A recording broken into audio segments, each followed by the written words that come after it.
I'm just me. I know exactly who I am. I just want to introduce you to my fabulous guest. He has a book out, as you can see behind me. It's called The Royal Insider. He knows everything about everything and the secrets that we all want to know. She always said to me I was looking for my knight in shining armour. It was all a fantasy. They used to sing two of those at lunchtime. Before lunch. Yes, before lunch. Yes. I'm not sure You wouldn't. whether I ever saw her sober.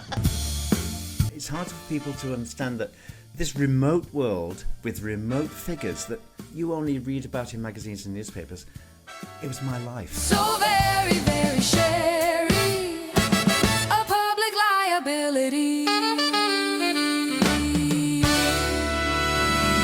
Hello, everybody. Hello.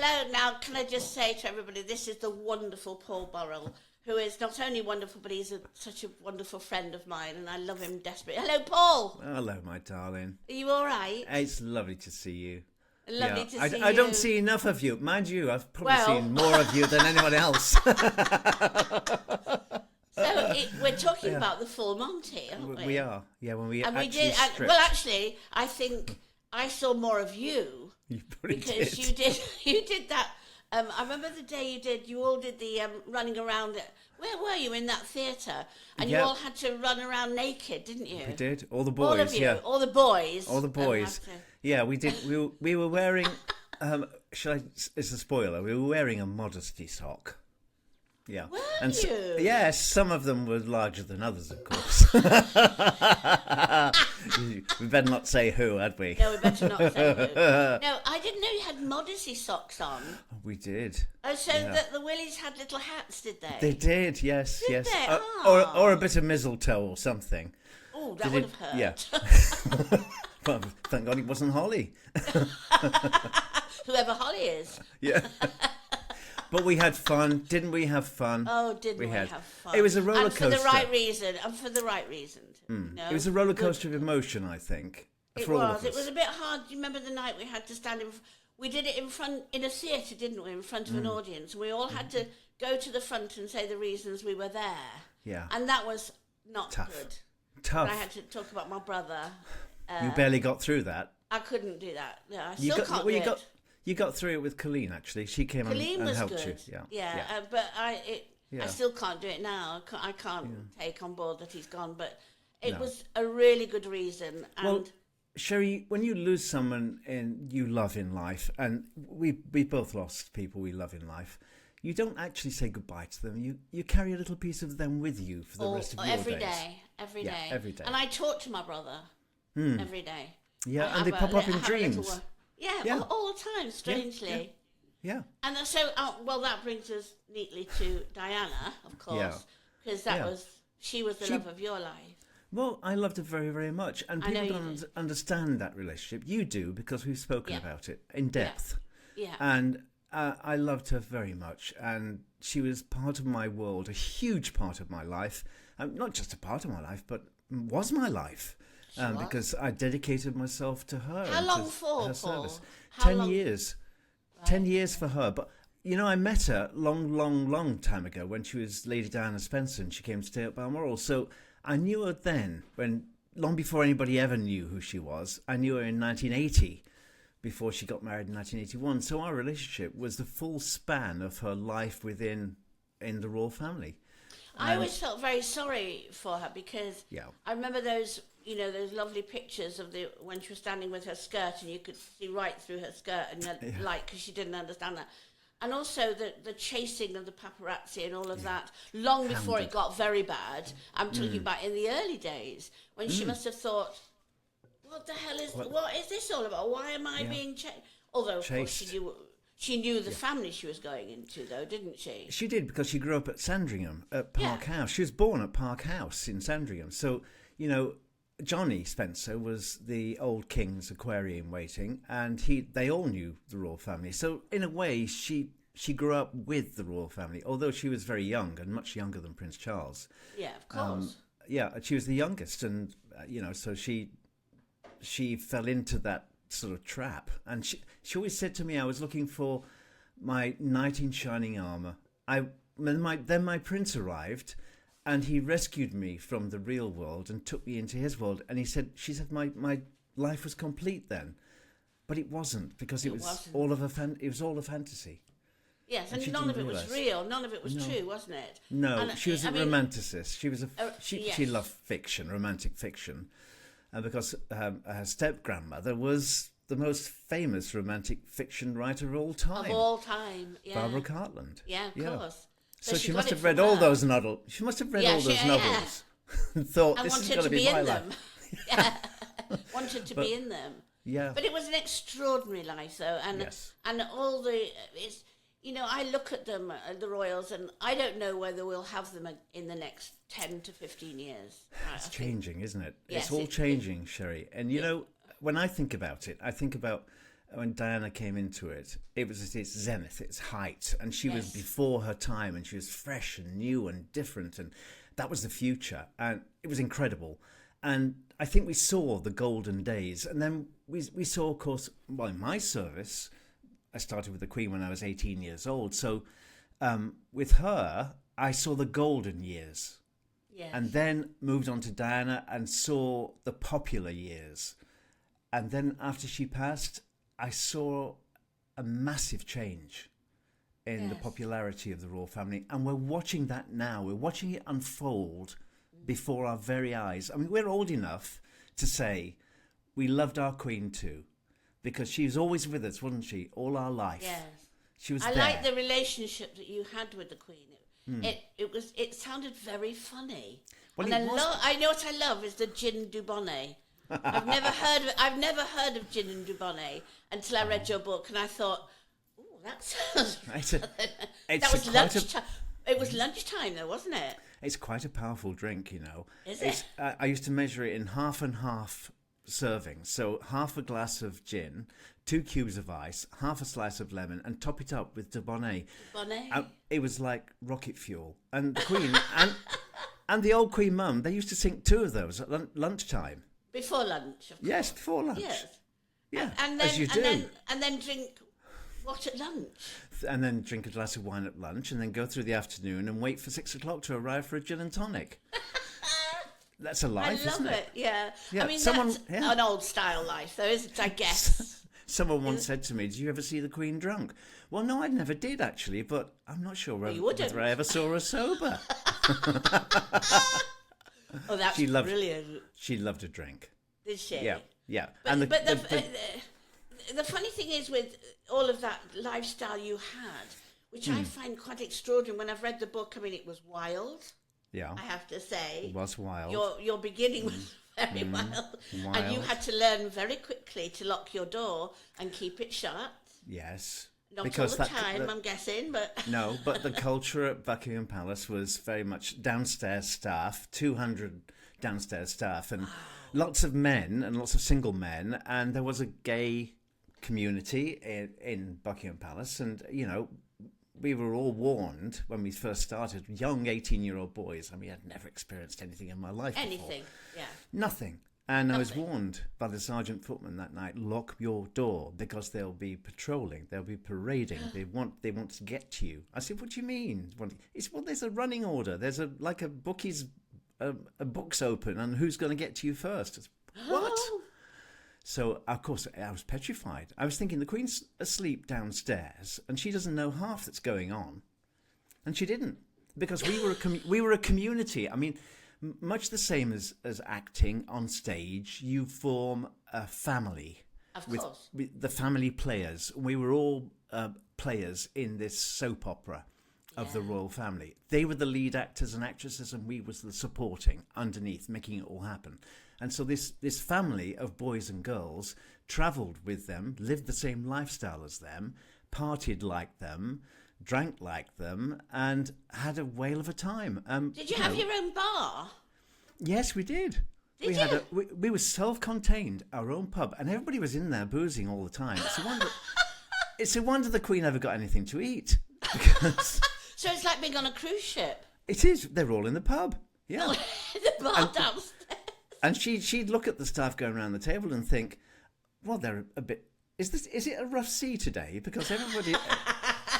when we were on Britannia, they'd be swaying backwards and forwards in a flat calm. You know, it's fabulous. I love it. And what about Margaret, though? Margaret was she fascinating. I'll tell you a story. I did a royal thing that, you know, like I think it was in Coronation Street at the time, so it was one of those, you know, in the theatre. And then afterwards, she was to come round and shake her hands. But we looked up at the Royal Box, and in the Royal Box, she watched the whole show, and it was a long show. You know, those variety shows. It was probably about 4 hours. And they were serving her what we now know to be gin and tonics. By the time she kept to shake but I did a song with the Coronation Street crew, and it was a sailor's song, and I had these trousers that were too big, and they fell down. Anyway, the audience thought it was hysterical, and da-da-da-da-da. Then afterwards, Princess Margaret came along and shook her hands. She went, "Oh, you're the one who lost your trousers." I said, "Yes, I am, Mum." And she went, "Oh, very funny, very funny." I was just telling you something. You had white knickers on. I said, "Yes, I did." And she said, "I'll just tell you, my mother," you know who my mother is? I went, "Yes, I do, actually." She said, "She always said, wear white knickers and you'll never be embarrassed if you have to go to hospital." So I've always remembered that. So I now, wear white knickers every day. There you go. That was Princess Margaret, but she wasn't very stable, I have to say. No, but it didn't matter. People ask me, who's the funniest member of the royal family? Princess Margaret. It must be. Who's the most difficult member of the royal family? Princess Margaret. Princess Margaret. Yes. She ticked all the boxes. She was the campest, the funniest, the most tolerating. She was everything. And she was the original spare, if you think about it, because the Queen was Queen and she was the spare. And she was the it girl, and she got away with everything. And she did get away with everything. She did. She had lots of affairs, didn't she? And she partied. She knew how to part. Absolutely. We once went to Mystique. We went to Mystique on board Britannia, and the Queen said, "Are you coming?" I said, "I wouldn't miss it for the world." So I got on the launch with the Queen, and we got taken ashore, and we visited Margaret's villa there, the Les Jolies Yeux. It was gorgeous, and you could just sense the parties that she must have had there in complete privacy. In those days when the paparazzi didn't go there. Wow. There's some stories to tell there. I think Lady Glenconnor has told some of those stories. They're worth reading. Really? Yeah. Yes. I thought she was a fascinating character, and I loved... And the fact that she wasn't allowed to marry the man she wanted to marry. No. I mean, I assume that was the Queen who decided that. Because she was Queen first, and she decided that the law said that she could not marry a divorcee. Divorcee, yeah. Because remember, Margaret was once second in line to the throne. If the Queen had died, we might have had Queen Margaret. Imagine that. No. No. But I'd have liked it. But you know what? One night at dinner, I'll never forget this. It's one of the funniest moments that I ever saw around the royal table. We're waiting dinner, and when coffee comes, it comes in a silver coffee pot with a little burner underneath it to keep the coffee warm, so it goes on the sideboard. And when the page serves the coffee, he's supposed to detach the little methylated spirit burner away and leave it on the sideboard and then serve the coffee. Well, he'd forgotten to do that, of course. And the little burner is flickering underneath the coffee pot, and he's going to the table, and the little burner detached itself and fell into the Queen Mother's lap. Well, remember the Queen Mother? She was like all tulle and frills and frocks, and she was voluminous at the table. She didn't even notice that this little burner had gone into her lap. Margaret sat on the other side of the table next to the Duke of Edinburgh, and she noticed this wisp of smoke coming from her mother's lap. And she hadn't noticed because she was too busy talking to the person on her left-hand side. And she screamed at the top of her voice to the Queen, "Oh, Lilibet, do look. Mummy's on fire." Oh, I love it. Yeah. I hope they put her out. They did. Somebody doused her. She lived for another day. But she was wonderful. Incredible woman, the Queen Mother. Lived through 2 wars, what she'd lived through, the abdication, everything else. Oh, wow. What a character. We'll never see the likes of these people again. No, I don't think we'll see those characters again. I think our time has gone. I mean, the Prince Philips of this world will never exist again. No. I've always thought he was an extraordinary character. Very beautiful in his day, wasn't he? Matinee idol looking. Yeah, Yes, he was. Yes. But I would imagine quite formidable. Although the relationship with the Queen, I'm sure, was absolutely right and correct for her. Yeah, I always avoided Prince Philip at all costs. Did you? All costs, absolutely. He didn't suffer fools, and he didn't like gay men.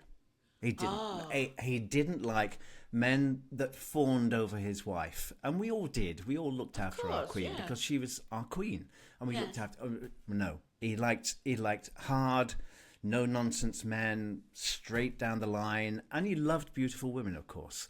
And he was always very kind to my wife, Maria. He's always a gentleman with her. Brought her gifts back from world tours and was really, really nice with her. But one day Prince Philip came through to the Queen's room, and the Queen's footman was very gay, and he was crying in the corner of the room, and the Queen was trying to comfort him. This is our Queen. She's comforting her own footman.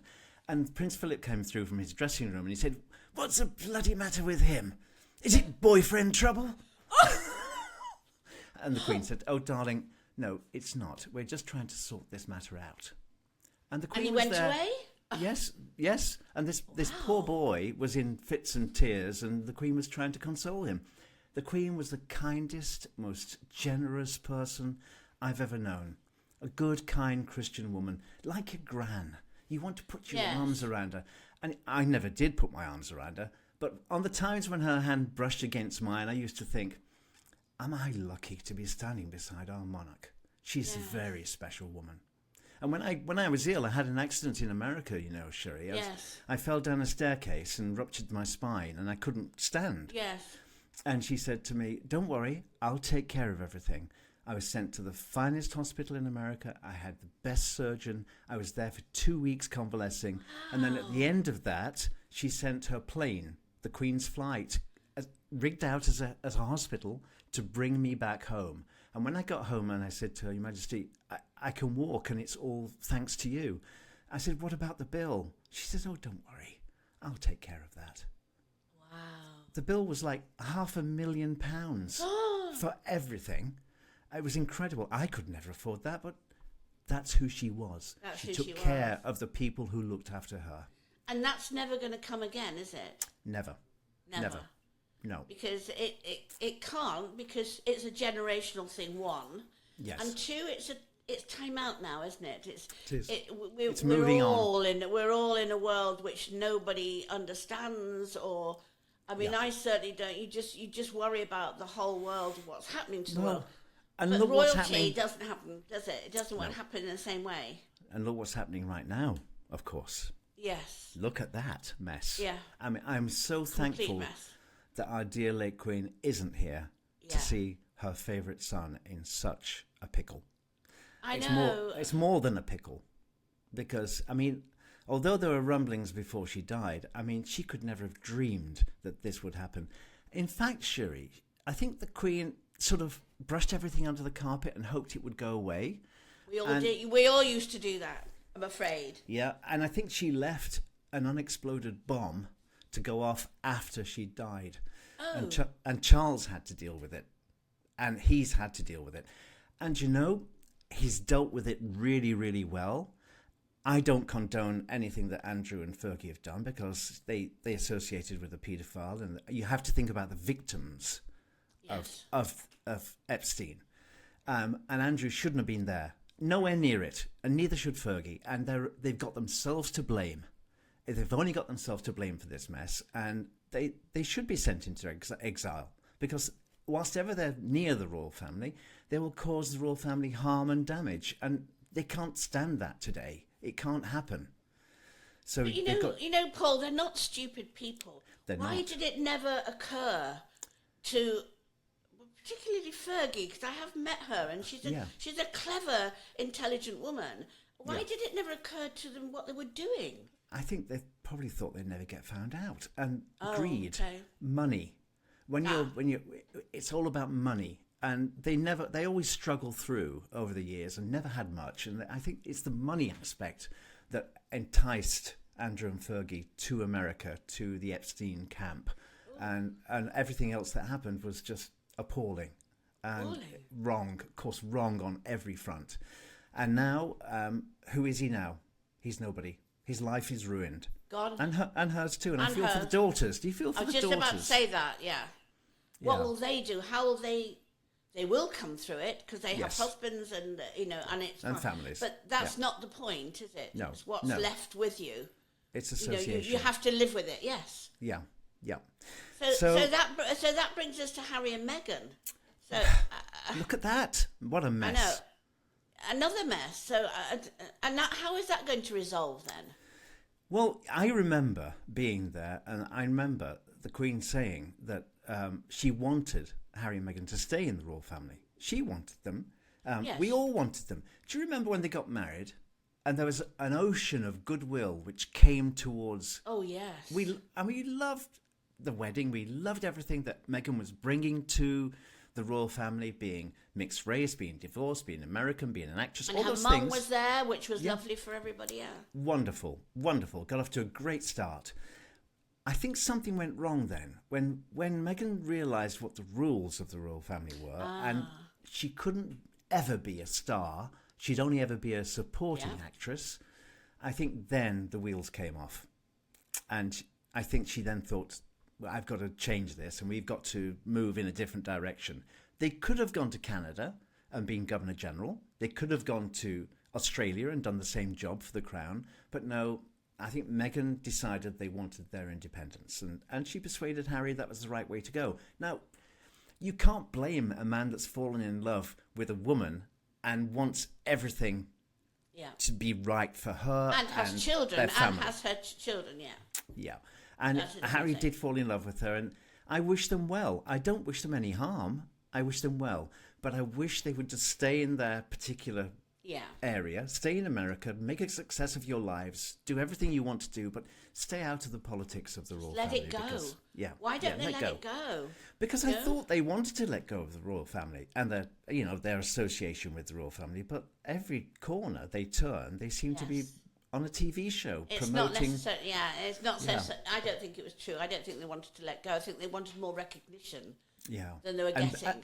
And their USP, Sherrie, is being royal. Yes. And once that's gone, who are they? There isn't anything left then. No. Now, No. it's true. I just wanted to say to you that I read your thing that you said that the Sound of Music was one of the loveliest things you ever... Now, the Sound of Music, when I was very young, made me want to be an actress. And I thought, and also you come from Derby, don't you, originally, Yes. and I come from Nottingham. So There we you have go. a lot in common, you see. Yes, the Derbyshire, Nottinghamshire coalfields have a lot to answer Yes. for. But do you know, watching seeing the Sound of Music as a young child, and seeing that, Julie Andrews walking through that cathedral, I could never pass a net curtain without wanting to be a bride. And still don't. So, there you go. No, I don't know what it was about. I think it was one of those films of that time that was so and so luscious, wasn't it? And so full of everybody. And I loved it. It was full of hope and dreams. Yes. And I think being young and dreaming, and I was a dreamer, and wanting to achieve, sat on the curb, sticking my stick of rhubarb into a bag of sugar and sucking it. You used to love that. See? I love that. I'd do Thinking that about- now. I would do that now. Wouldn't you? If somebody gave me some rhubarb. Yeah, It's not hygienic anymore. it's not, and it's not No. good for your teeth. But anyway, we've all had problems with teeth. Oh, tell me Don't about go it. there. Don't go there. So being a dreamer, I wanted to escape that life, as you did. You wanted to be an actress. You must have watched Corrie on the telly as we did on the black and white telly, and watched Minnie Caldwell and Ina Sharples in The Rover's Return. You must have watched that. I did. I mean, I did. And I was on the stage at the age of 4, though. Yeah. So I didn't know anything else. School was not my mother didn't think girls should go to school. No. And my brother. Right. So I never really went to school. No. So I know, because my mother thought that tulle and sequins was my schooling. So every Saturday I would have dresses made, lots of and so I grew up with not knowing anything else apart from being on stage or being in a film or whatever. That's all I ever knew. And it, and it hasn't done me so bad. No, it hasn't. No, it hasn't. So I've been lucky, really. Well, now you're a national treasure, you see. So you couldn't have done that without dreams and thinking about what am I going to do with my life. Do you have any regrets? Well, when I was 11, I wanted to be a priest. Can you imagine? Can you imagine that? No. Why did I want to be a priest? And I've thought about that a long time. I wanted to help people. I loved people, and I watched my mother help people who were less fortunate than we were, and we didn't have anything. And I thought, well, where should I go? And I eventually did. When I went to Buckingham Palace, I looked after people. Yes. And so I got my vocation in the end. Yes. And I did want to travel the world, and I got to do that as well. And I got to do it in style. And I got to meet incredible people. But do you look back and think, I just wish I'd have, I wish I'd have sorted that. I remember in your book, and you said something about when your boys came to you. I do. And said, I do. Do you realise what we went through, Dad? Yeah. Sherrie, yes, I do. I've tried to not live with regrets in my life, but I do live with the regret that as a father to two young boys, I neglected my responsibilities as a father. Did you, though? I did, because I was too busy looking after a queen or a princess. And they were my focus, total focus. So I missed out on school, sports days and plays at Christmas and things like that, and speech days. And I missed out on all of that. And I forgot that I was a father first. And I was too engrossed in the world I was living in. And my wife once said to me, she said, well, you do realise that Diana comes first, doesn't she, for you? And I said, yes, she does. And she said, well, I always thought that. I always thought that she was number one on your list, and we should have been number one on your list. And that hurt me, because I thought I was too busy. I said, but she doesn't have anybody. Her children are away at boarding school. She doesn't have a partner. She doesn't have a life, and she's trapped inside the palace. And it's my responsibility to take care of her. She said, no, it's not. It's not your responsibility. But can I say, though, I think what you had to go through at that palace, what with your illness, what with your court case, and the Queen helped you there, everything that you had to go through, you couldn't split yourself into 1,000 pieces. You had to sort of sit on one fence for a minute, and you sat on the other one, but there's so much. It's not like you were in a normal home. You were in this mad palace. Yes. Crazy things were happening every single day, and you were there right in the middle of it. Yes, and it's hard for people to understand that, isn't it? It's hard for people to understand that this remote world with remote figures that you only read about in magazines and newspapers, it was my life. Yes. I was there. I witnessed it. I was part of it.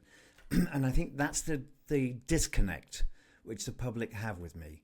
They cannot see me sat on a settee in the princess's sitting room watching a Bette Davis movie on a Sunday afternoon with a tub of popcorn between us and both of us reaching for the Kleenex. They can't see that. No, and they never saw it. It's hard to believe. It's hard to believe. And so it's easier for people to say, that never happened, He's just making those stories up. Making it up, yeah. I don't have to make stories up because it's so incredible. My life has been so amazing. You couldn't write it. You just could and not also, write it. You had no... so you had no phones to take photos and go, there No. we were, that's where we were, because that wasn't allowed anyway, and you wouldn't have phones then. We didn't have mobile phones. Not so until now. There's nothing to fall back on and go, no, it's true. I was there. You can only say, sounds a bit far-fetched to me. It does sound a bit far-fetched. I mean, yeah. But the facts are the facts, Sherrie. I mean, when she died, nobody stopped me going to Paris. Nobody stopped me looking after her in death the way I did in life. Nobody stopped me doing that. Doesn't that show you who I was and what I did? Because the Queen rang me. She rang me in the hospital and said, we're worried about you. Charles rang me. The boys are sending their love to you and they want to know if you're okay. And we'll be there this afternoon. So the whole royal family were my family as well. They cared about me. I cared about them. And that's the way it worked. And when I brought her home, I sat with her. And the night before she was buried, I sat with her and I said to the family, do you all want to come and join me and say your goodbyes in private here in Kensington Palace? Nobody came, Sherrie. Nobody. I sat there by myself. The Bishop of London sat in the corridor outside, and I sat with Diana in that room alone all night. Nobody else came. But why do you think that was? I don't know. I've thought about that a lot, and I thought, didn't they want to share the moment with me? Was I just a butler? They knew I wasn't just a butler. Telling, because when we got to the graveside on the island, and Mrs. Shan-Kidd was holding my hand really, really tight, Diana's mother. Yeah. And William and Harry were still on the other side of me. And we're looking down into the hole. And Mrs. Shan-Kidd picks up some soil and she throws it into the hole. And she says to the boys, do the same, boys, do the same. And they picked up some soil and threw it into the hole. And then she said to the boys, okay, we're going to go now. We're going to leave Paul here for a few moments. He wants to say his goodbyes. And they went. And I'm stood there alone again by the grave, and the family have gone. And I'm thinking, well, what happens next? Because I'm throwing my earth down into the hole and looking at the plate, Diana, Princess of Wales, and I'm thinking, oh, even in death, they didn't give her the honour of Her Royal Highness. Really? And no, it just says Diana, Princess of Wales. Oh. And after I'd said my goodbyes, I wandered back off the island across the pontoon, and I watched the soldiers going back onto the island to complete the task. And I thought, that is my final goodbye. But I mentioned it to William later, years later, said to him, I thought that was very sad that your mother was buried without her title, her true title. And he said, don't worry, Paul, I'll sort that out when I'm king. Oh, did he? Ooh, made me go very cold. That's a wonderful. I wonder if he will. Yes, I think he will. I think that'll be his first. It's task. it's his duty, isn't it, to do that? His duty to his mother.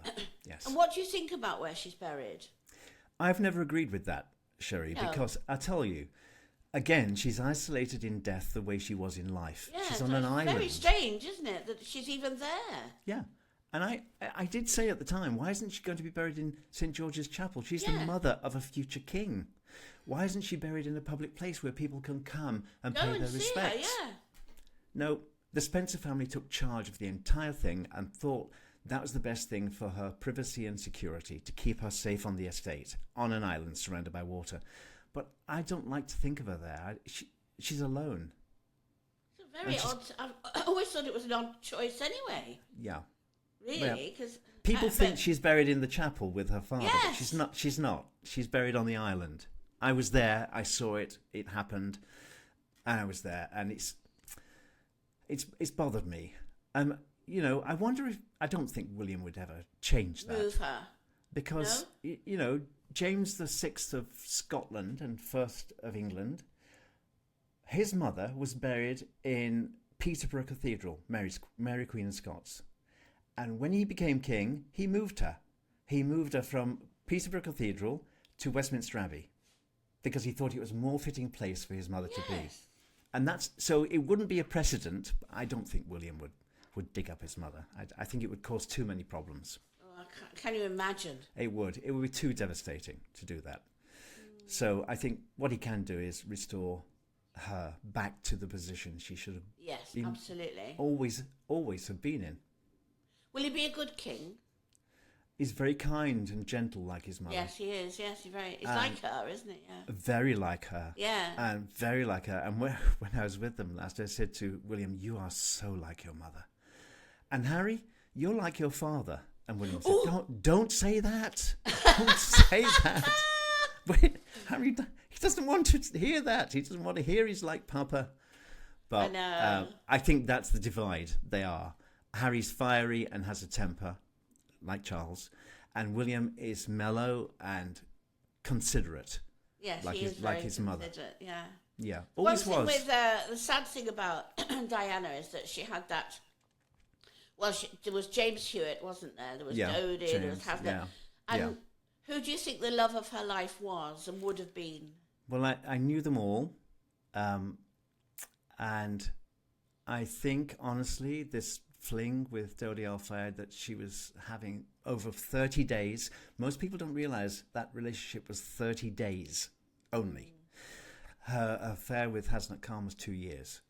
And I saw her and Hasnat together, the most unlikely match you could ever find. Imagine, Yeah, completely. But soulmates.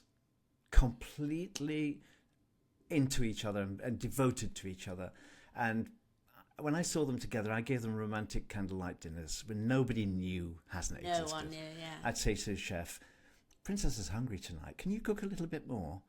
And she wants you to go home. She doesn't want you to wait. So I'd then dish out all the food to make it into 2 meals and do a nice candlelit dinner. So that's how we got away with it. And those two. I think if the princess had come back from Paris, I think she would have rekindled her relationship with Hasnat Khan. And even though he was a Muslim man, the same as Dodie, he was a Muslim man too. I think back in the day, we couldn't understand why they couldn't have a relationship, but today it would be different. It would be different. I know Prince Philip would have railed against that. I don't think he would have liked the relationship with Hasnat.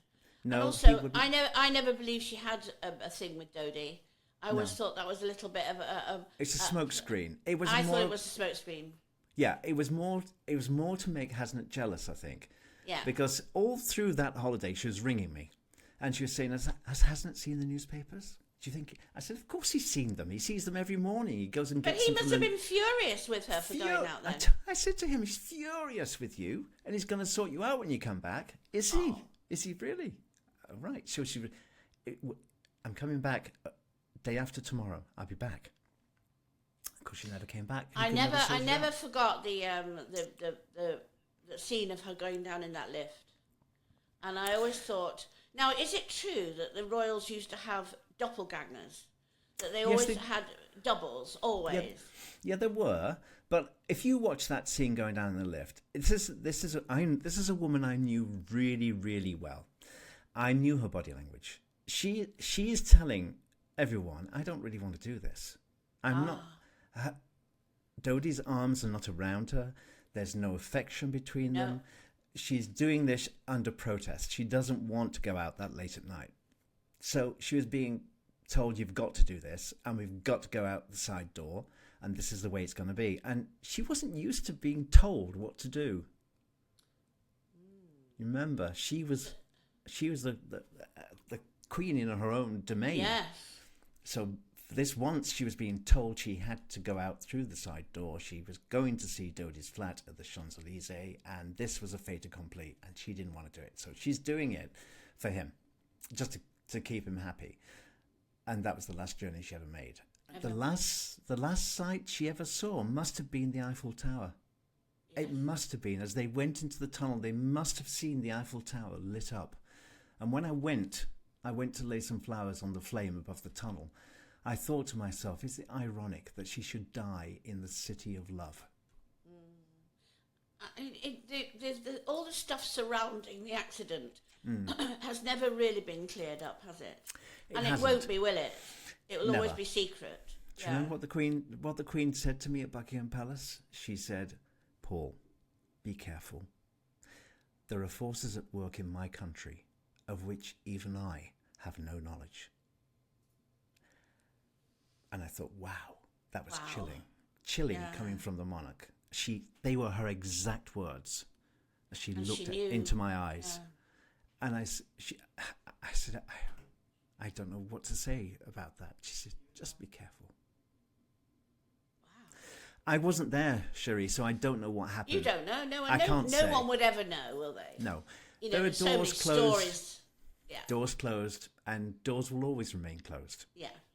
Yeah, they're stories. But then you moved on. Yeah, I did. And you got married again. I did.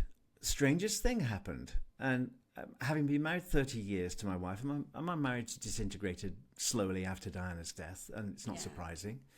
And I went to America, left them there, and I said, do you want to come back to England with me? And they said, no, we want to stay in America. So they stayed in America. I came back to England alone. I was lonely.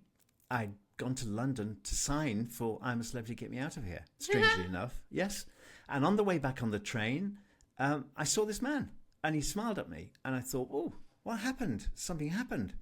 I don't know what happened, but something happened. I never spoke to him. And as we got into Crewe Station, I was going on to Chester.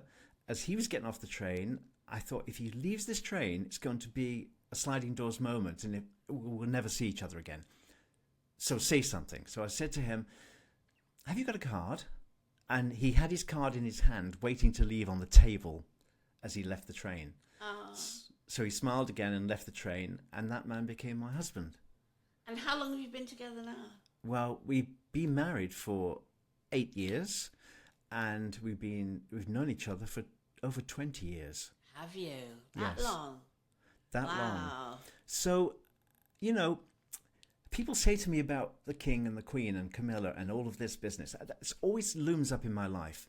I would like to shake Camilla's hand and say, I can't cast stones. I'm a divorced man. I have children too. And I've remarried. I remarried a man. You remarried a man too. We've got a lot in common, haven't we? And a lot of water's gone under the bridge since those days at Highgrove, those heady days. And we've survived. And the both of us.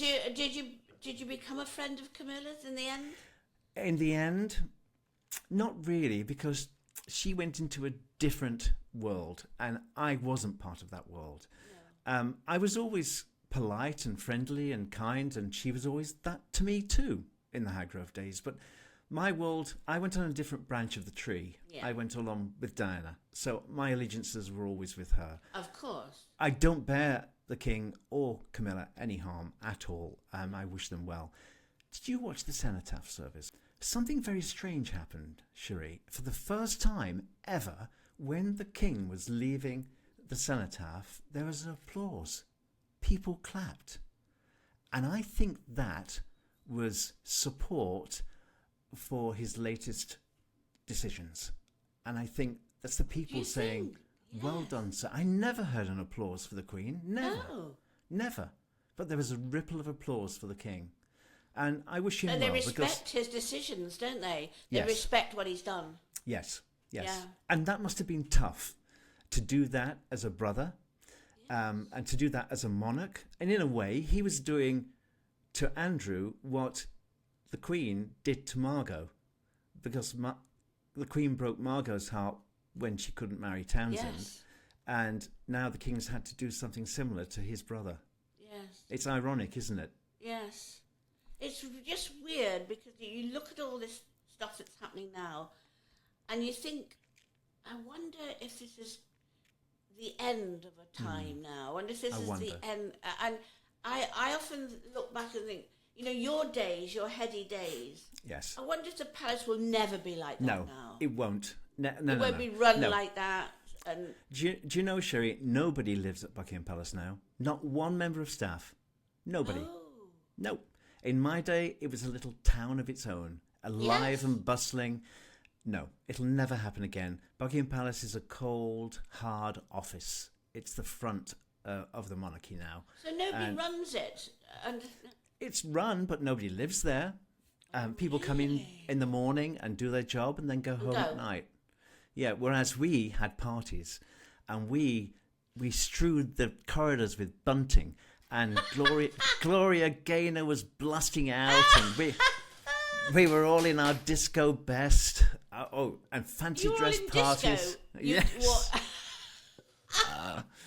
And we had fancy dress. Yeah, it was wonderful. And one day the Queen sent a message. She said, could the staff keep it a little bit quiet at night? Because I'm trying to sleep. I suppose you were running through the corridors naked and throwing everything to the... Yes. Absolutely, of course. But we were all supposed to be slept in different parts of the palace. The boys were on one wing and the girls were on another wing, and you're never supposed to mix. Of course. But of course, that happened. And Our Victorian housekeeper, she wore a black long dress with a chain around her waist with the keys of the palace on it. And we could hear her coming. It was like an alarm bell going. She's coming! Rattling keys. Put your fags out. Put your fags out. Put your clothes on. Put your drinks under the bed. Oh, how funny. Funny, That's yes. brilliant. So that will never be. Never be again. No. And Billy Talon, the Queen Mother's Yeah. backstairs Billy, he'd be pouring gin and tonics. What we didn't realise was there's no tonic. It was only gin. He was pouring glasses of gin. I mean, you should have seen it, Sherrie. It's better than a scene in Benidorm. And I want my husband to take me to Benidorm. You will come to Benidorm. You will come to Benidorm. I want sausage, egg and chips. Sausage, egg and chips for breakfast. So do you ever watch Downton Abbey and go, well, it's not yes. they've got it wrong or they've got it right? Or... Carson's decanting wine one night, and I'm thinking, no, Carson, you should have had me there. I could show you how to do this properly.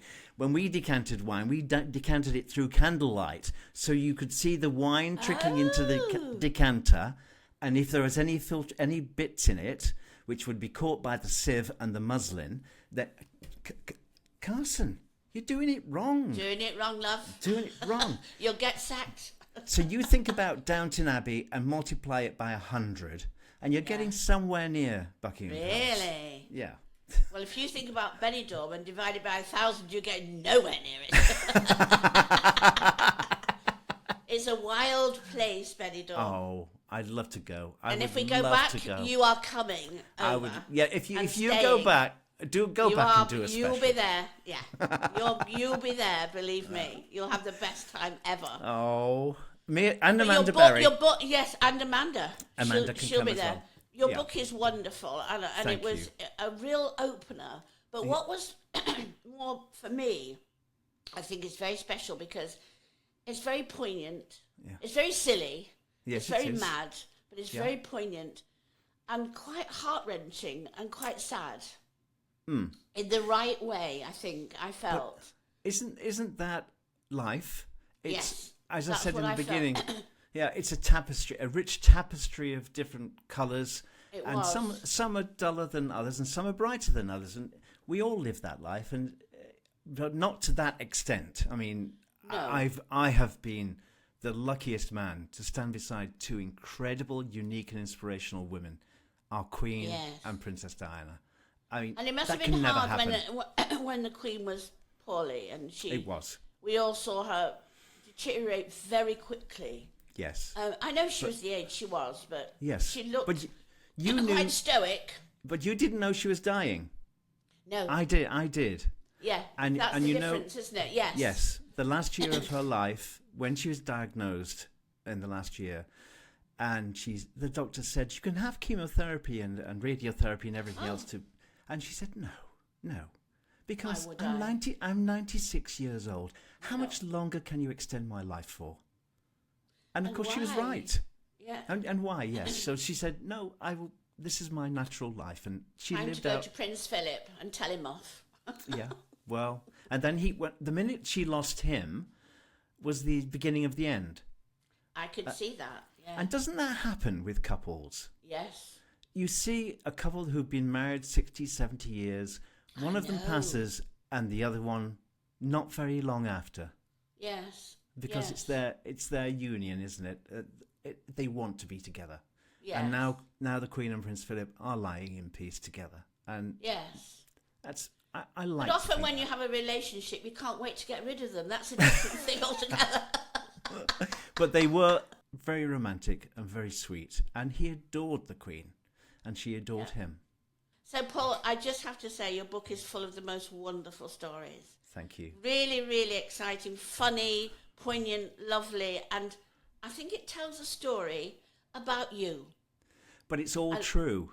Yeah, and that's what you wanted to say, wasn't it? Yes. It's all what about I wanted to you. say. Yes, and what I wanted to say is my journey, my story. It is the truth because I was there and witnessed it. And I don't want to see history be corrupted by people who weren't there. And I lived through a certain part of history which is very important to our nation and very important to me and my life. and Yeah. it's there. It's all between And we will those never pages. get it back again, and we'll never see it again. And you were there to witness it in its was. real time. Yes. But it was wonderful. And Thank I've you. loved seeing you, darling. I love and we seeing will you see each too. other very soon. And let's go to Benidorm. We are. Please. There isn't any question about it. I've already got your ticket. Thank you, darling. Love you. Lots of love to you. Bye. Bye-bye. Oh, Bye-bye. very, very